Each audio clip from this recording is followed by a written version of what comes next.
नमस्कार। आरोग्य योग की इस श्रृंखला में हम योगाचार्य के अद्भुत उपकरण, उनसे सहूलियतों के साथ बहुत सारे आसन करना, उनके इम्प्रोवाइजेशन, कौन सा आसन कितनी अवधि तक करना चाहिए और आसनों के इम्प्रोवाइजेशन को बहुत ध्यानपूर्वक आपको सिखाने का प्रयास कर रहे हैं।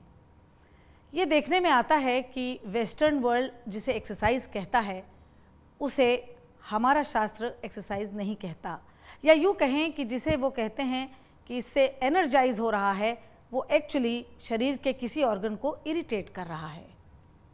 फॉर एग्जाम्पल जॉगिंग के लिए कोई भी डॉक्टर कहता है कि ये हृदय को एनर्जाइज करता है, मगर हकीकत ये है कि अगर किसी को हार्ट अटैक होने वाला है तो उसको आप रेस्ट बताते हैं, या अगर माइल्ड अटैक आया है तो आप कहते हैं विश्राम कीजिए। एक्चुअली जॉगिंग से हार्ट में ये ज़रूर है कि हार्ट बीट बढ़ रही है, लेकिन इरिटेशन भी बढ़ रहा है। इस बात को समझाने के लिए एक दूसरा पक्ष ये भी है कि जब हम आसन करते हैं तो न केवल आपके हार्ट को इनविगोरेट मिलता है, एक एक्शन जिसमें आपकी ऊर्जा बढ़ती है, बल्कि उसमें कोई इरिटेशन नहीं होता। हम आज आपको जो आसन सिखाने वाले हैं और उसका इम्प्रोवाइजेशन दिखाने वाले हैं, वो इसी बात को एक बार प्रूव करेगा। हम आज आपको पहला आसन ऊर्ध्व धनुरासन सिखाने वाले हैं, जो आपकी हार्ट पे बहुत अच्छा काम करता है और स्पाइन को बहुत ताकत देता है। तो चलिए सीखते हैं और देखते हैं ऊर्ध्व धनुरासन।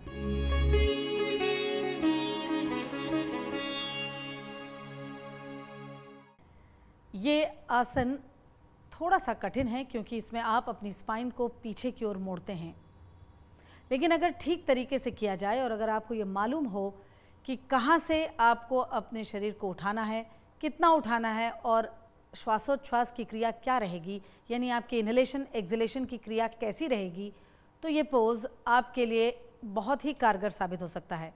हमने जैसे आपसे कहा कि योग अभ्यास की जो खासियत है वो ये है कि ये आपके शरीर के किसी भी हिस्से को इरिटेट नहीं करते।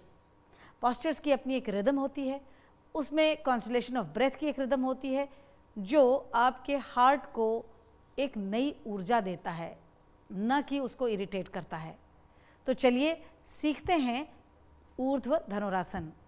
ऊर्ध्व धनुरासन के लिए आप सबसे पहले पीठ के बल लेटेंगे। You will lie down on your back और फिर अपने दोनों एंकल्स को पकड़ के उनको इस तरीके से पास लाएंगे कि आपकी हील और आपकी बटक बोन्स बहुत करीब आ जाएंगे। जैसे आपने अपने एंकल्स को पकड़ा है, उसमें आपको दो फायदे हो रहे हैं। एक तो आपको डिस्टेंस पता चल रही है जहाँ से आपको उठना है, और दूसरा आपके कंधे बहुत अच्छी तरीके से रोल बैक कर रहे हैं। एक बात यहाँ बताना बहुत ज़रूरी है कि ऊर्ध्व धनुरासन न केवल legs, ankles, hands, shoulder joints को स्ट्रेंथ देता है, पर ये एक बहुत ही कंटिन्यूअस स्ट्रेच है और स्ट्रॉन्ग स्ट्रेच है स्पाइन के लिए।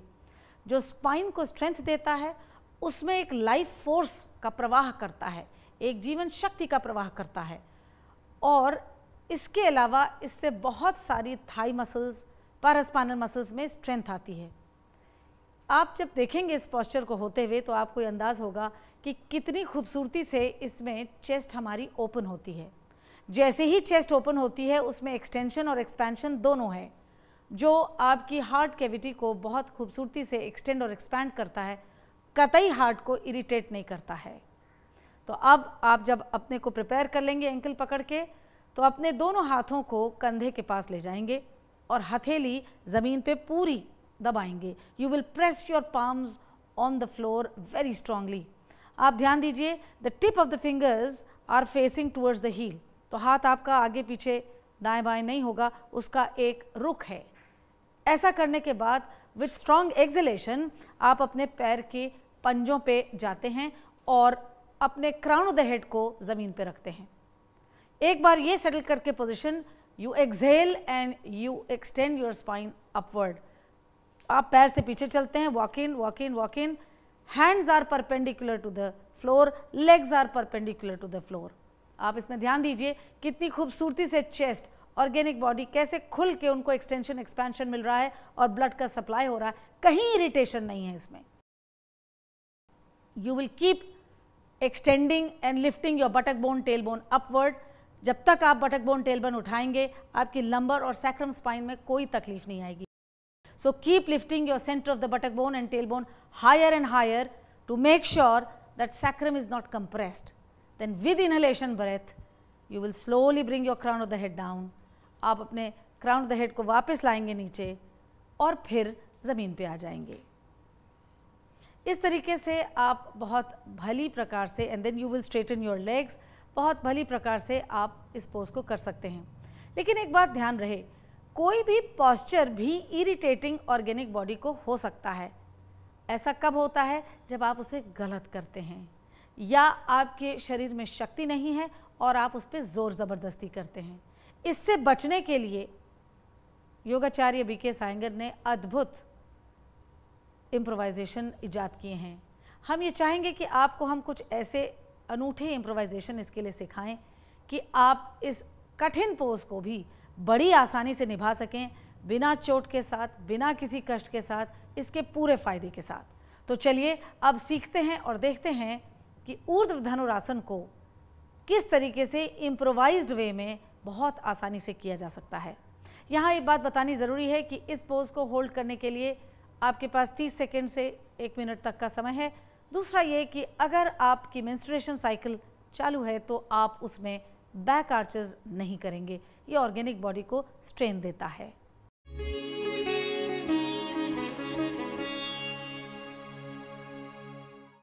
अब हम आपको ऊर्ध्व धनुरासन का एक बहुत ही आसान सा इम्प्रोवाइजेशन सिखाने जा रहे हैं। ये आसन मेरे जीवन के लिए एक बहुत ही अद्भुत देन थी। जब मुझे गुरुजी ने बैक आर्चेस सिखाने शुरू किए तो मेरे लिए वो एक इतना डरावना सा लम्हा होता था। 2-3 लोग इनिशियली पकड़ रहे हैं, उठा रहे हैं, और मैं हमेशा सोचती थी कभी ऐसा दिन होगा कि मैं इस पोज को स्वयं कर सकूंगी।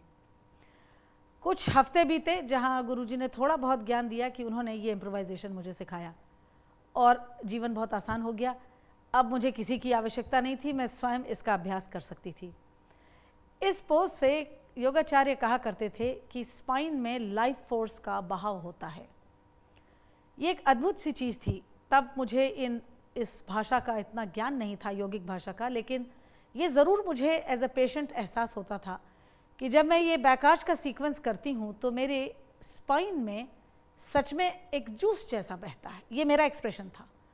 ऐसा लगता था जो मेरी डेड स्पाइन कई सालों से बिल्कुल कड़ी और एकदम टेढ़ी पड़ी हुई है, उसमें कुछ एक प्रवाह होता है। और मैं आपको यकीन दिला सकती हूँ कि अगर कोई व्यक्ति इसे ठीक तरीके से पॉस्चर को निभाता है और अभ्यास करता है तो उसके स्वास्थ्य में एक नया अध्याय जुड़ता है। और मैं आपके सामने इसका एक जीता जागता उदाहरण हूँ। तो चलिए इसी आसन को, जो बहुत ही कठिन लगता है, एक आसान तरीके से सीखते हैं। हमने एक इसमें कुर्सी का इस्तेमाल किया है जिसके ऊपर हमने एक स्टिकी मैट रखी है। वो इसलिए रखी है कि आप फिसले नहीं, या अगर कुर्सी का कोना आपको चुभता हो तो वो ना चुभे। आप कुर्सी में बैठेंगे कुर्सी को टिल्ट करके, ताकि आप गिरे नहीं। एक बार बैठने के बाद स्टेबलाइज होंगे और फिर अपनी टांगों को और बटक्स को चेयर के बार की तरफ शिफ्ट करेंगे। You will shift so much so that you should feel that you are going to slip, कि जैसे आप फिसल जाएंगे। उसके बाद आपने बार्स को पकड़ा है और चिन और चेस्ट ऊपर रखते हुए आप कर्व बैक करेंगे। सवाल इस बात का है कि कर्व बैक कहाँ किया जाए। यही तो खूबसूरती है आयंगर योग की कि वो इतना प्रिसाइज है, इतना साइंटिफिक है। इस कुर्सी का जो एज है वहाँ हमारे मॉडल का डॉर्सल स्पाइन टच करता है। ये बात ज़रूर ध्यान रखिएगा, क्योंकि बैक आर्च में डॉर्सल स्पाइन का एक ख़ास तरीके से dorsal to the sternum movement बहुत ही आवश्यक है। फिर आप बार छोड़ते हैं और दोनों हाथों को अपने फर्श पे रखते हैं, जहाँ उंगलियों का जो सिरा है वो हील की तरफ है। Your fingers are tip of the fingers are facing towards the heel. फिर एक गहरी सांस छोड़ते हैं, एक्सहेल, और ऊपर उठते हैं। आप जैसे ही ऊपर उठेंगे आपका शरीर आपको गाइड करता है that you will walk in to lift your tail bone, buttock bone maximum. ऐसे ही हाथ में क्रिया होगी। You will walk back with the hands in 90 degree as compare to the floor. आपके हाथ जमीन के साथ 90 डिग्री का कोण बनाएंगे, तो इसलिए आप हाथ से और पैर से चलेंगे। यहाँ पे हमारी मॉडल ने हील उठाई है। If you are stable and you can bring your heel down, very good. नहीं कर सकते हैं तो थोड़े दिन अभ्यास विद द हील्स अप ही करेंगे। Can you raise your heel up? Yes. तो आप एड़ी उठा के भी ये अभ्यास काफ़ी दिनों तक कर सकते हैं। जब स्टेबल हो जाएं तो एड़ी नीचे आ जाएगी। ध्यान देने वाली दो बातें हैं। एक तो आपकी टेल बोन, बटक बोन बिल्कुल उठी होनी चाहिए, स्पेशली लोअर बटक बोन, वो ज़रूर से ज़रूर मैक्सिमम उठाइए। दूसरा, आपकी चेस्ट ठीक से खुलनी चाहिए, यानी डॉर्सल टू द स्टर्नम जो कनेक्ट है वो बहुत स्ट्रांग होना चाहिए। फिर आप सांस लेते हुए इसी कुर्सी पे आ जाएंगे। दो बातें आप याद रखिएगा। कुर्सी के साथ किया हुआ पोज बहुत देर तक रखा जा सकता है। फिर आप इनहेल करके वापस बैठेंगे, चिन एंड चेस्ट अप और स्पाइन स्ट्रेट रहेगी। इस तरीके से अभ्यास आसानी से बिना किसी चोट लगे किया जा सकता है। वापस उठने के लिए आप फिर से कुर्सी को टिल्ट करेंगे। You will tilt the chair and you will get out of the chair, और आप चेयर से बाहर आ जाएंगे। तो ये था आपका एक बहुत ही अच्छा और आसान तरीका ऊर्ध्व धनुरासन को अभ्यास में लाने का।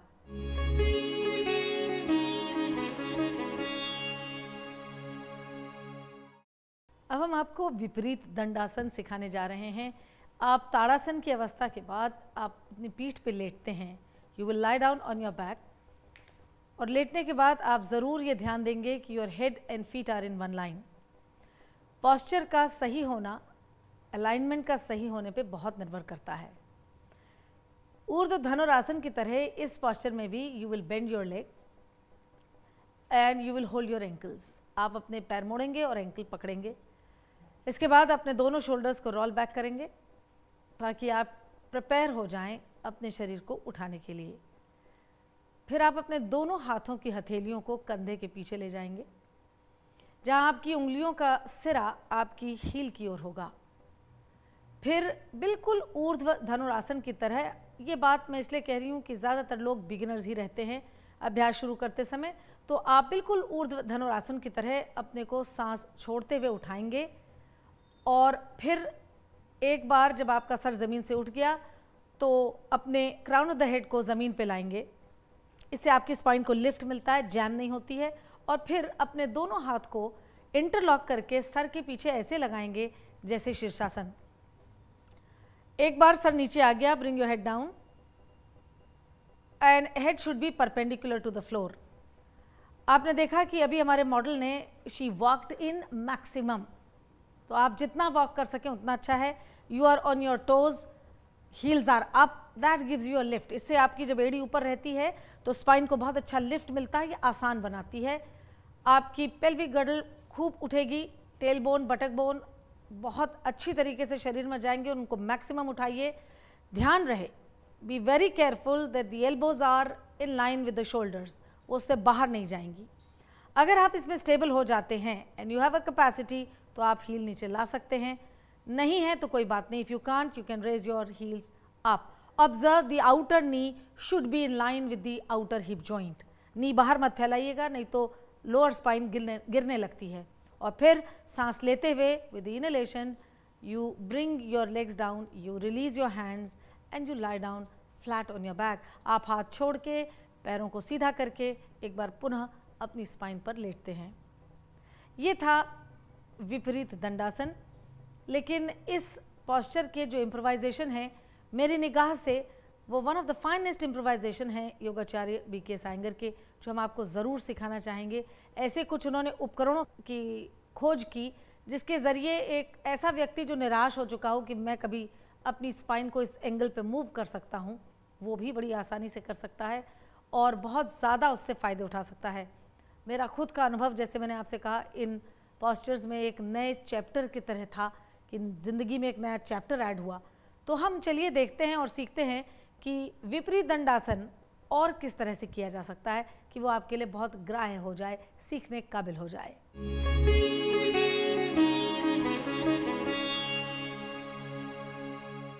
अब हम आपको विपरीत दंडासन का एक बहुत ही अनूठा इम्प्रोवाइजेशन दिखाने जा रहे हैं। यहाँ जो हमारे पास सामने एक बेंच है, ये एक अभूतपूर्व वैज्ञानिक खोज है योगाचार्य बीके सायंगर की। I feel privilege to talk about it. ये खोज गुरुजी ने एक फ़ोटो स्टूडियो में की थी, जहाँ काम तो फ़ोटो खींचने का हो रहा था, लेकिन जिस ड्रम पे वो फ़ोटो बैठ के खिंचवा रहे थे वहाँ उनको ये एहसास हुआ कि अगर हम इस एंगल को अपने एक बेंच में यूज़ करें तो हमारी स्पाइन के लिए, हमारे हार्ट के लिए ये कितनी अच्छी रहेगी। फ़ोटोशूट तो उन्होंने कैंसिल कर दी और वो उस ड्रम पे लेटे, और लेटने के बाद जो उन्हें अनुभूति हुई उसको उन्होंने ट्रांसलेट किया इस बेंच के फॉर्म में। जैसे मैंने आपसे पहले भी कहा है कि मैं योगाचार्य बीके सायंगर की इन तमाम उपकरणों का और उनके अन्वेषणों का, यानी उनकी खोजों का एक जीता जागता उदाहरण हूँ। ये बेंच उन तमाम लोगों के लिए जो उठा नहीं सकते अपने शरीर को, स्पाइन को बहुत ज़्यादा घुमा नहीं सकते, बिना कुछ किए सिर्फ इस पे लेटने पे वही सब कुछ फ़ायदे हो जाते हैं। इस बेंच का सामने का सिरा चौड़ा वाला है और पीछे का हिस्सा ज़रा नीचा है। इस पे आप आके बैठते हैं और बैठने का तरीका ये रहेगा कि आप पैर मोड़ेंगे और अपनी एड़ी के पीछे के हिस्से को इस बेंच के सामने जो एक छोटा सा लकड़ी का टुकड़ा है उसमें रखेंगे। थोड़ा और अपने पैर की तरफ अपने को खींचेंगे और फिर सीने को उठाते हुए पीछे इस बेंच पे जाके लेटेंगे। एक बार लेटने के बाद अपनी एड़ी को और इसमें आप नीचे की ओर फंसाएंगे और फिर अपनी स्पाइन को और पैरों को सीधा करेंगे। और याद रहे एड़ी इसी जगह पे फंसी रहेगी, दोनों पैर जुड़े हुए हैं। और फिर आप अपने हाथों को सर के पीछे ले जाएंगे और एल्बोज को होल्ड करेंगे। इस एक इम्प्रोवाइजेशन के तमाम और इम्प्रोवाइजेशन हैं जो समय के अभाव के कारण दिखाना और सिखाना असंभव है, मगर यकीन जानिए कि अगर किसी को हार्ट प्रॉब्लम है तो यही विपरीत दंडासन बेंच एक अलग ढंग से इस्तेमाल होती है। अगर किसी की लोअर बैक प्रॉब्लम है तो अलग ढंग से इस्तेमाल होती है, और ऐसे तमाम अनेक रोग हैं जिनके लिए एक सिंगल बेंच अलग तरीके से इस्तेमाल हो सकती है। इसमें आप इस अवस्था में 1 मिनट से शुरुआत करें, 2 मिनट और 5 मिनट तक ज़रूर लेटें। एक तरफ ये लोअर बैक पे काम करती है, दूसरी तरफ ये अपर स्पाइन पे काम करती है, ये हार्ट प्रॉब्लम पे काम करती है। आप देखिए इसमें हार्ट की जो कैविटी है वो टूवर्ड्स ग्रेविटी है, तो जो ब्लड सर्कुलेशन है वो कितना रिदमिक है। यही मैं आपसे कह रही थी कि एक है कि आप अपने हार्ट को इरिटेट कर दें किसी एक्सरसाइज के जरिए, जैसे रनिंग है, और एक ये है कि आप उसको एक्सपैंड और एक्सटेंड करके एक रिदमिक फ्लो ऑफ ब्लड दें, एक रिदमिक ब्रीदिंग दें, तो कितना उसके लिए वो रिजुविनेटिंग और उसको दोबारा से जीवित करने के लिए कारगर होगा। इस पे इसी तरीके से आप अपने दोनों हाथ के क्रॉस को दोबारा बदल सकते हैं और फिर एक बार इसी पोज को एक्सटेंड करके कर सकते हैं। और जब एक बार आप इस पोज में स्थिर हो जाएं और आप 2 या 3 मिनट या 5 मिनट इसमें रह लें, तो आप धीरे से पैर मोड़ेंगे और अपने को स्लाइड करेंगे सर की ओर। बिल्कुल मत भूलिएगा आप इसमें उठ के नहीं आएंगे क्योंकि इसमें बैक में कैच आ सकता है। आप सर की ओर ही स्लाइड करेंगे। स्लाइड कर जाने के बाद अपनी दाईं करवट लेंगे और धीमे से उठ जाएंगे।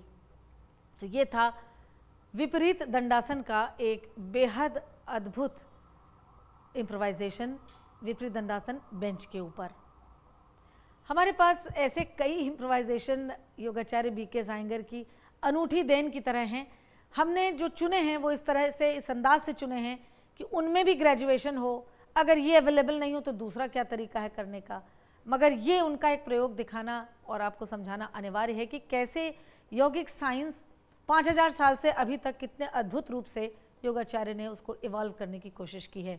इसके बाद हम आपको दिखाने जा रहे हैं विपरीत दंडासन का एक दूसरा इम्प्रोवाइजेशन जो कुर्सी की सहायता से हो सकता है। तो चलिए सीखते हैं कुर्सी की सहायता से विपरीत दंडासन।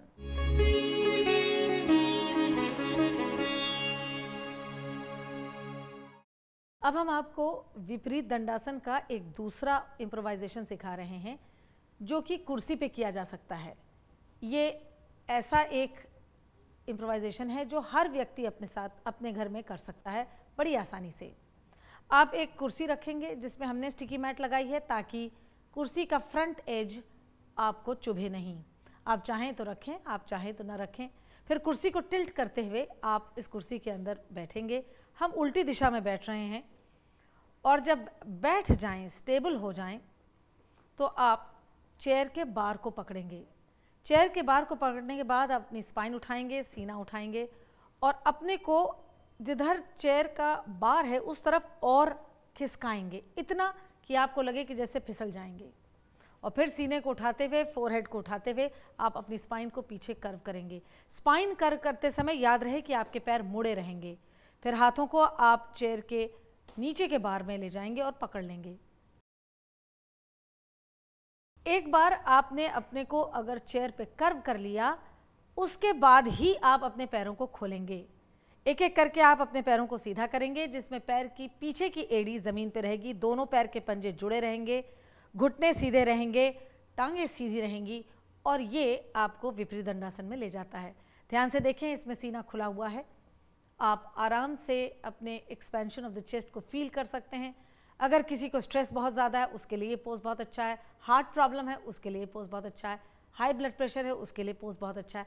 मगर ये ध्यान रखिएगा, गुरुजी की खासियत थी कि उन्होंने इम्प्रोवाइजेशन में भी बहुत सारे एडजस्टमेंट ईजाद किए।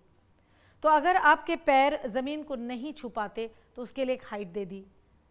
अगर आपकी पीठ में दर्द इसके बावजूद भी हो रहा है, ये छोटा सा एंगल भी आप पैर नहीं मोड़ सकते, तो उसके लिए एक अलग एडजस्टमेंट है। इसीलिए कहा गया है कि ज़रूर अगर हो सके तो अपनी इस यात्रा में एक अच्छे शिक्षक को ज़रूर साथ लीजिए ताकि वो आपको समझा सके, बता सके कि आपसे गलती कहाँ हो रही है और क्या सुधार लाने से आप बहुत अच्छी तरह से अभ्यास कर सकते हैं। अब इस पोज से आने का भी एक बड़ा खास तरीका है। आप सबसे पहले पैरों को मोड़ेंगे। दोनों पैर मोड़ लेने के बाद आप अपने हाथ निकालेंगे कुर्सी से और कुर्सी को बाहर से पकड़ेंगे। फिर सीने को उठाते हुए और सांस लेते हुए आप ऊपर उठेंगे। बटक्स को पीछे खिसकाएंगे मैक्सिमम दूरी पे और फोरहेड को बार ऑफ द चेयर पे रखेंगे और रेस्ट करेंगे। इससे अगर आपका जो ब्लड है वो ब्रेन पे बहुत गशिंग गया हो, बहुत तीव्रता से गया हो, तो इससे स्टेबल हो जाता है। उसके बाद आप सीधे उठ के कुर्सी में ही बैठेंगे और दोनों बार चेयर के पकड़ेंगे। कभी कभी इस पोज को करने के बाद आपकी पीठ में ऐसा हो सकता है कि गलत अंदाज से करने से थोड़ी स्टिफनेस आई हो, तो यहीं बैठे बैठे आप चेयर भरद्वाजासन कर सकते हैं। एक बार दाईं ओर और एक बार बाईं ओर। दाईं ओर चेयर भरद्वाजासन करेंगे ताकि थोड़ा सा आपकी पीठ में एक रोटेशन मूवमेंट भी आ जाए और आपकी जो बैक में स्टिफनेस है वो निकल जाए। ऐसे ही क्विकली अपने लेफ्ट साइड में भी करेंगे, एक बार दाएं और एक बार बाएं, ताकि आपकी पीठ बिल्कुल स्टिफनेस से बाहर निकल आए। और एक बार ये ट्विस्टिंग करने के बाद आप वापस स्टैटिक पोजीशन पे आ जाएंगे और धीरे से कुर्सी को टिल्ट करके एक एक पैर निकाल के आप कुर्सी से बाहर आएंगे। कुर्सी को टिल्ट करना मत भूलिएगा ताकि आप गिरे नहीं। हमें यकीन है कि इस इम्प्रोवाइजेशन से आपको बहुत आसानी होगी अपनी रोज़मर्रा की प्रैक्टिस को करने के लिए।